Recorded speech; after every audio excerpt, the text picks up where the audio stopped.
اور اب اس کے بعد چوتھا مقالہ جناب کلیم صفات اصلاحی صاحب کا تھا، لیکن وہ اپنی شدید مصروفیت کی وجہ سے شریک نہ ہو سکے۔ ان کا مقالہ محمد اشرف اصلاحی سیرت النبی میں اعجاز قرآن کی بحث ایک جائزہ کے موضوع پر پیش فرمائیں گے۔ عنوان آپ نے سن لیا اور مقالہ کن کا ہے یہ بھی سن لیا۔ میں اپنا مقالہ آپ کے سامنے پیش کرتا ہوں۔ بسم اللہ الرحمن الرحیم۔ سیرت النبی جلد سوم تقریباً 1 صدی قبل 1924 میں منظر عام پر آئی۔ اس کی تیسری جلد میں دلائل و معجزات نبوی کی تحقیق و تشریح اور وضاحت و تفصیل کی گئی ہے۔ اس میں لفظ معجزہ کی حقیقت اور اس کے امکان و وقوع پر علم کلام اور فلسفہ قدیمہ و جدیدہ اور قرآن کے نقطہ نظر سے مبسوط تبصرہ ہے۔ اس کے بعد خصائص نبوت یعنی مکالمہ الہی، وحی، نزول ملائکہ، عالم رویا، معراج اور شرح صدر کا بیان ہے۔ پھر وہ آیات و معجزات مذکور ہیں جن کا ذکر قرآن مجید اور مستند احادیث میں ہے۔ پھر معجزوں کی غیر معتبر روایتوں کا تنقیدی باب ہے۔ اس جلد میں سید صاحب نے اعجاز قرآن پر بھی نہایت عمدہ تحقیقی اور منطقی بحث کی ہے۔ زیر نظر مضمون میں معجزات کے دیگر پہلوؤں سے قطع نظر صرف قرآن کے اعجاز سے متعلق بحث کا ناقدانہ جائزہ لینے کی کوشش کی جائے گی۔ سب سے پہلا عنوان اس میں قرآن پاک خود سب سے بڑا معجزہ ہے۔ اس میں آیات اور احادیث کی روشنی میں اس کو واضح کرنے کی کوشش کی گئی ہے، جسے میں چھوڑتا ہوں۔ دوسرا عنوان ہے قرآن پاک کا اصل اعجاز۔ قرآن پاک کے اعجاز کی جتنی شکلیں ہیں ان کا احاطہ مشکل ہے۔ یہ دینی و دنیاوی ہر قسم کے علوم و فنون کا گنجینہ بے بہا ہے۔ سید صاحب کا کہنا ہے کہ قرآن مجید کو معجزہ تسلیم کرنے سے کسی کو انکار نہیں، اختلاف اس کے وجوہ و انواع اعجاز میں ہے۔ ان کے مطابق کن اسباب و وجوہ سے قرآن کو معجزہ قرار دیا جانا چاہیے، یہ معاملہ ذوقی معاملہ ہے۔ جس شخص کا ذوق جیسا ہوگا اسی کے مطابق وہ قرآن میں اعجاز قرآن کے پہلو تلاش کرے گا۔ بعض معتزلہ کے نزدیک قرآن نظم کلام کے لحاظ سے معجزہ ہے۔ معتزلہ ہی میں سے جاحظ اور اشاعرہ فصاحت و بلاغت کے لحاظ سے معجزہ مانتے ہیں۔ نظام معتزلی ابن حزم ظاہری اور امام رازی کے بھی نزدیک قرآن کا اعجاز یہ ہے کہ قرآن مجید کے سامنے بلغائے عرب و عجم کی زبان بند ہو گئی۔ بعض متکلمین پیشین گوئیوں اور اظہار غیب، بعض علماء دل کے راز ہائے سربستہ کے افشا، بعض قرآن کو زبان و بیان، صحت و الفاظ ہر لحاظ سے بلندی کمال پر فائز ہونے، بعض امی کی زبان سے نکلے ہوئے بلاغت، نظام کلام، بعض خارق عادت تاثیر اور قلوب انسانی کی تسخیر، اور بعض اس کے احکام، تعلیمات و ارشادات کے لحاظ سے معجزہ تسلیم کرتے ہیں۔ اس سے از خود یہ حقیقت واضح ہوتی ہے کہ قرآن مجید کو معجزہ تسلیم کرنے کا معاملہ اہل علم کے ذوقی و وجدانی معاملہ پر موقوف ہے۔ ان اختلافات کے سلسلہ میں نہایت عمدہ اور قابل توجہ بات یہ لکھی ہے کہ یہ تمام اختلافات باہم متضاد نہیں۔ بعض قرآنی مفکرین کی تحریروں سے بھی اس بات کا ثبوت فراہم ہوتا ہے کہ یہ معاملہ ذوقی اور وجدانی ہے۔ اہل عرب عربی زبان و ادب کا اعلیٰ ذوق رکھتے تھے۔ ان کو قرآن کا اسلوب، اس کے الفاظ، حسن ترتیب سب کی سب ان کے اعلیٰ ادبی ذوق سے بلند تر تھا۔ اپنے اسی وجدان و ذوق ادب ہی کی بدولت انہوں نے قرآن کے معجزہ ہونے کا احساس سب سے پہلے کیا تھا اور اس کا جواب لانے سے قاصر تھے۔ اگلا عنوان ہے قرآن کے بیان کردہ وجوہ اعجاز۔ اسباب و وجوہ اعجاز پر سید صاحب کا مطالعہ بہت وسیع تھا۔ انہوں نے اس موضوع پر انتہائی باریک بینی و دقت نظری سے نہ صرف غور و خوض کیا تھا بلکہ اس سے محققانہ واقفیت بھی حاصل کی تھی۔ اس موضوع پر ان کے تفکر و تدبر کا خاص پہلو اور مرکز و محور خود قرآن مجید کی آیات اور علوم قرآنی کے ماہرین کی آراء و نظریات تھے۔ چنانچہ سید صاحب نے وجوہ اعجاز پر بحث کے دوران صرف ماہرین علوم قرآنی کے خیالات و نظریات ہی نقل نہیں کیے بلکہ یہ بھی دیکھنے کی کوشش کی ہے کہ خود قرآن نے اپنے متعلق کن وجوہ اعجاز کی طرف اشارے کیے ہیں۔ چنانچہ ان تمام آیات کا استقصاء کیا ہے جن سے فصاحت و بلاغت، یکسانی و عدم اختلاف، قوت تاثیر، تعلیم و ہدایت، قرآن کے جواب کی عدم استطاعت، امی کی زبان سے اس کی ادائیگی، اس کی حفاظت و بقا کے وعدہ اور قوت دلائل کے لحاظ سے قرآن کے معجزہ ہونے کی تائید حاصل ہوتی ہے۔ آگے سید صاحب کے ان خیالات کو پیش کیا جا رہا ہے جن کے مطابق قرآن کو اپنی تمام حیثیتوں سے معجزہ ہونے کو ثابت کیا ہے۔ قرآن اپنی تمام حیثیات میں معجزہ کامل ہے۔ قرآن مجید علمی، تعلیمی، لسانی، ادبی، تاریخی، اخلاقی، سائنسی، اصولی، فقہی، بیناتی، معاشرتی، تمدنی، ثقافتی، سیاسی، مذہبی، مسلکی، فکری، عقائدی، تاثیری، حکمتی، موعظتی اور سب سے بڑھ کر ہدایتی جتنی بھی حیثیتیں ہو سکتی ہیں، ہر حیثیت کے لحاظ سے معجزہ کامل ہے۔ قرآن مجید کو بالعموم فصاحت و بلاغت کے لحاظ سے معجزہ تسلیم کیا جاتا ہے۔ سید صاحب کا کہنا ہے کہ وہ صرف فصاحت و بلاغت کی عظیم الشان خوبیوں کے لحاظ سے معجزہ نہیں ہے، بلکہ اپنی ہر حیثیت میں معجزہ ہے۔ عرب کے مشہور و زبان آور شعراء حسان بن ثابت، عامر بن اقوا، کعب بن زہیر، عبداللہ بن رواحہ اور لبید بن ربیہ وغیرہ نے اس کے سامنے سر نیاز خم کر دیا۔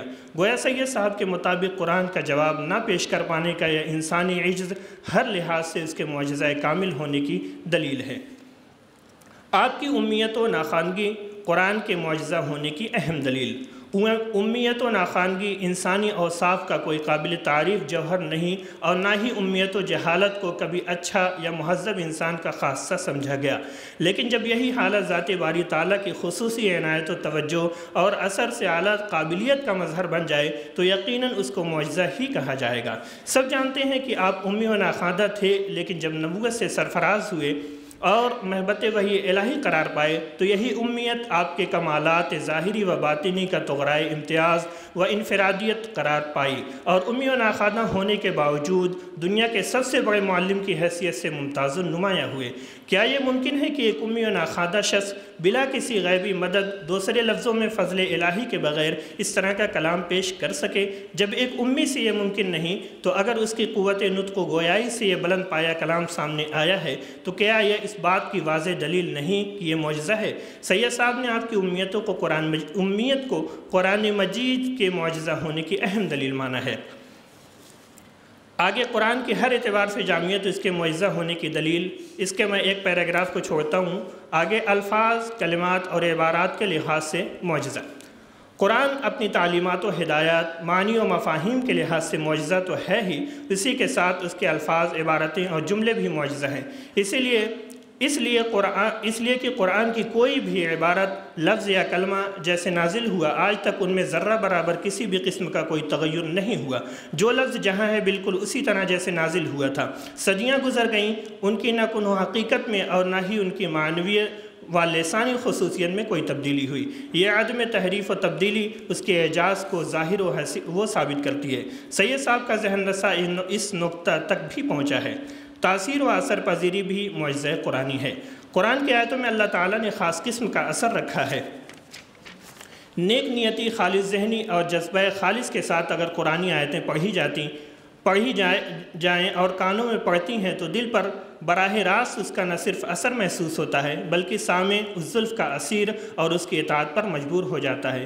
آگے مولانا نے چند مثالیں پیش کی ہیں جس میں قرآن کی اثر پذیری ظاہر ہوتی ہے۔ اگلا عنوان ہے قرآن کا سب سے بڑا تاریخی معجزہ۔ سید صاحب نے سیرت النبی جلد سوم میں قرآن مجید کے متعدد اعجازی پہلوؤں پر محققانہ و ناقدانہ گفتگو کی اور نہایت تفصیل سے ان پر روشنی ڈالی ہے، جس کا اندازہ سطور بالا میں کیا جا سکتا ہے۔ مگر قرآن پاک کے اعجاز کا ایک اہم پہلو تاریخی لحاظ سے اس کے جائزہ کا تھا جو اس وقت رہ گیا۔ اس کتاب کی طباعت کے 15 برس بعد معارف فروری 1939 میں انہوں نے ایک مضمون قرآن پاک کا تاریخی اعجاز کے عنوان سے لکھا۔ یہ مضمون قرآن مجید پر ان کے مسلسل غور و انہماک کا ثبوت ہے۔ اس میں انہوں نے دنیا کے دیگر انبیاء کرام کے معجزات سے قرآن کا تقابل و موازنہ کیا اور دیگر انبیاء کے معجزات کی حیثیت وقتی ثابت کی، اور لکھا ہے کہ یہ واقعات و معجزات ظاہر ہوئے اور ختم ہو گئے، گویا شعلۂ مستعجل تھے جو دفعتاً اٹھے اور بجھ گئے۔ سید صاحب نے حضرت نوح علیہ السلام، حضرت شعیب علیہ السلام، حضرت لوط، حضرت موسیٰ اور حضرت عیسیٰ علیہ السلام کے مشہور و حیرت انگیز تاریخی معجزات مجملاً تحریر کرنے کے بعد لکھا ہے کہ ان کے معجزات عارضی اور صفت دوام سے خالی تھے۔ چنانچہ ان وقتی اور عارضی معجزوں کے علاوہ آپ کو ایک خاص معجزہ یعنی قرآن بخشا گیا جو قیام جو قیامت تک قائم اور باقی رہنے والا ہے۔ اس کے بعد قرآن کو سب سے بڑا تاریخی معجزہ کیوں قرار دیا ہے؟ اس کو ثابت کرنے کے لیے انتہائی بلیغ اور ادبی اسلوب اختیار کیا ہے تاکہ قارئین کے دل میں ادب کے راستے سے قرآن کے تاریخی اعجاز کی اہمیت جاگزی ہو جائے۔ یہ بات بھی تاریخی طور پر صحیح ہے کہ قرآن نے اللہ والوں کی جماعت پیدا کی جو ہر عمل اللہ ہی کے لیے کرتی اور چھوڑتی تھی، اللہ ہی کے لیے دیتی اور لیتی تھی اور اسی کے لیے جیتی اور مرتی تھی۔ بلا شبہ اس مزاج کے بنانے میں قرآن نے اہم رول ادا کیا تھا اور اس نے اپنے متبعین کے دلوں میں وہ جوش و ولولہ پیدا کیا تھا جس نے ان کو تاریخ میں مقام عزت سے سرفراز کیا تھا۔ قرآن ہی کی وجہ سے وہ سربلند و عالی مقام رہے اور اسی قرآن ہی کے سبب دشمنوں کے دلوں میں رعب بھی قائم ہوا تھا۔ مسلمان اگر اس کے تاریخی اعجاز کو دیکھنا یا اس سے سبق حاصل کرنا چاہیں تو آج بھی سارے اختلافات کو پس پشت ڈال کر قرآن پر مجتمع ہو جائیں۔ اسی قرآن ہی کے ذریعے وعد رفتہ کی بازیافت کر سکتے ہیں اور پھر سے اپنا کھویا ہوا مقام بھی حاصل کر سکتے ہیں۔ قرآن مجید کے معجزہ ہونے کے متعلق سید صاحب کے نظریات و خیالات کا جو خلاصہ بعض جلی عنوانات قائم کر کے درجہ بالا سطور میں پیش کیا گیا ہے، اس سے یقیناً اندازہ ہوا ہوگا کہ سید صاحب بنیادی طور پر قرآن مجید کو اس کی تمام حیثیتوں میں معجزہ تسلیم کرتے ہیں۔ ان کے نزدیک علمی، ادبی، لسانی، تاریخی پہلوؤں میں سے ہر پہلو کے اعتبار سے قرآن مجید معجزہ ہے۔ البتہ اس بات کی جانب اشارہ مناسب اور ضروری ہے کہ قرآن مجید کے اور تمام اعجازی مباحث سے قطع نظر سید صاحب کے قلم اعجاز رقم سے دو انتہائی ضروری بحث رہ گئی۔ ایک کو قرآن مجید کی تدوین و ترتیب کے متعلق یہ بات قطعی طور پر تسلیم کی جاتی ہے کہ اس کی یہ ترتیب و تدوین من جانب اللہ ہے اور یہ بجائے خود معجزہ ہے، اس میں انسانی کاوش کا دخل نہیں۔ اس کا یہ تصور قرآن سے بھی ثابت ہے، لیکن بہت سے مخالفین اسلام کی طرف سے یہ اعتراض بھی وارد کیا جاتا رہا ہے کہ تدوین قرآن خدا کی طرف سے نہیں بلکہ اس میں انسانی ہاتھ کا دخل ہے۔ سید صاحب نے اس اہم مسئلہ پر کچھ نہیں لکھا۔ دوسرے اعجاز قرآن کا اصل معنی و مفہوم یا معجزہ قرآنی کی نوعیت کیا ہے، یہ بحث بھی چھوٹ گئی۔ ان کے علاوہ اعجاز قرآنی کے اور بھی پہلو ہیں جن پر سید صاحب کو باقاعدہ اور مدلل و محقق لکھنا چاہیے تھا، لیکن نہیں لکھا۔ یہاں صرف ان دونوں کی جانب محض اشارہ کیا گیا ہے۔ مخالفین اسلام نے قرآن مجید کی شستگی الفاظ، ان کی ترتیب، آیات کے غیر معمولی آغاز و اختتام، اس کے اصول میں موعظت اور یاد دہانیوں کو خوب دیکھا اور ایک ایک آیت پر غور کیا، مگر ایک لفظ یا مقام بھی ان کو ایسا نہیں ملا جو اپنی جگہ پر غیر موضوع، قابل اعتراض یا لائق ترمیم ہو۔ معلوم ہوا الفاظ اور جملوں کی مخصوص ترکیب یا قرآن مجید کی تدوین کا جو اہتمام قرآن میں نظر آتا ہے وہ انسان کی دسترس سے باہر کی چیز ہے۔ اعجاز قرآن کا یہ پہلو بھی اس اہم گفتگو کا حصہ ہونے سے رہ گیا۔ وآخر دعوانا الحمدللہ۔